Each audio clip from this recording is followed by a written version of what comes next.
आज हम बात करेंगे लव मैरिज करना सक्सेस है या नहीं। हम पुलिस थाने में काउंसलिंग करते हैं। इसमें सबसे अधिक जो केस आते हैं वो लव मैरिज के आते हैं। और कितना समय हुआ लड़का लड़की को शादी करें? 1 साल। अब ये नौबत आ गई कि 1 साल बाद ही वो दोनों तलाक लेना चाहते। जब हमने लड़की से पूछा, क्योंकि आवेदन उसने लगाया था, लड़की से बात की गई कि भाई तुम ऐसा क्यों चाहती हो तलाक लेना, तब उसने बताया हम दोनों साथ में पढ़ते थे, वहीं से हम दोनों ने एक दूसरे को जीवन साथी बनाना मंजूर किया।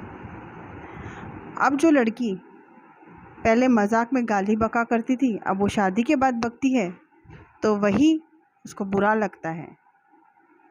तो पूछने पर हमने कहा लड़के से कि तुम्हें पता था लड़की जब शादी के पहले गाली वगैरह देकर बातचीत करती है, अब वही तुमसे वही बातें वो शादी के बाद करती है, अब तुम्हें बुरा लगता है? तो बोलता है अब वो मेरी पत्नी है। तो मैंने कहा तुम्हें पहले नहीं दिखा, अभी तुम उस पे ताने कस रहे हो। अब दोनों ने आपस में बात करते हैं तो अब उनको दोनों को अपनी दूसरे की बात बुरी लगने लगती है। लड़की ने कहा इसके पिताजी हमेशा मुझे ताने मारते हैं। किसके? लड़के के। और बहनें ताने मारती है कि कैसी लड़की ले आया, सांवली है ये वो। लड़के की भी बड़ी इच्छा रहती है तू पढ़ लिख ले अच्छे, मतलब उसके हस्बैंड की, कि तो कहीं नौकरी लग जाएगी। वो खैर लड़की भी एमएससी थी, नौकरी कर सकती थी, पर कुछ न कुछ ताने उसे कसा करते थे। मैंने पूछा तुमने पहले पता नहीं लगाया कि इसके परिवार का नेचर कैसा है? बोले नहीं, मुझे प्यार इससे था और मैंने केवल इससे बात करी और शादी कर ली।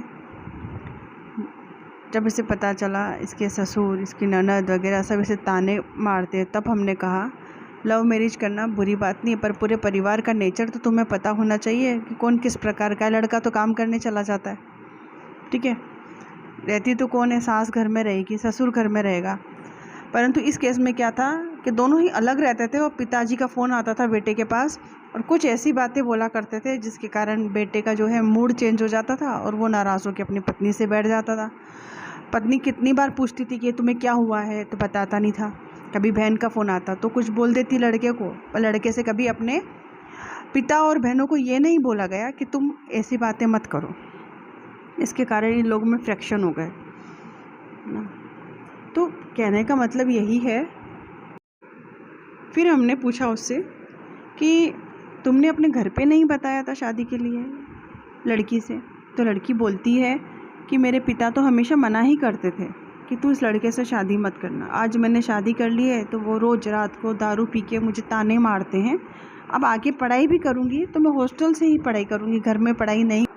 लड़का जो था वो समझा नहीं पाया अपने पिता को और अपनी बहनों को कि भाई हमारी शादी के बाद जो इंटरफेयर हो रहा है उससे हमारे जो वैवाहिक जीवन है वो ख़राब हो रहा है। और ये नौबत आ गई कि उनका आज तलाक हो गया। तो कहने का तात्पर्य यही है, अगर आप शादी करते हो, आप जिस भी दोस्त से शादी करना चाहते हो उसके बारे में जब नेचर जानते हो, या तो किसी का जीवन मत ख़राब करो, उससे शादी मत करो, या जो शादी करके लाए हो या तो उसे जीवन भर निभाओ। अब लड़के पर लड़की ने FIR दर्ज कर दी, भरण पोषण का ये सब इल्ज़ाम लगाया और कार्रवाई करी पिता पे, लड़के पे, ठीक है। उसका जीवन तो अब मतलब सही रहेगा ही नहीं लड़के का, और लड़की का भी जीवन खराब हो गया।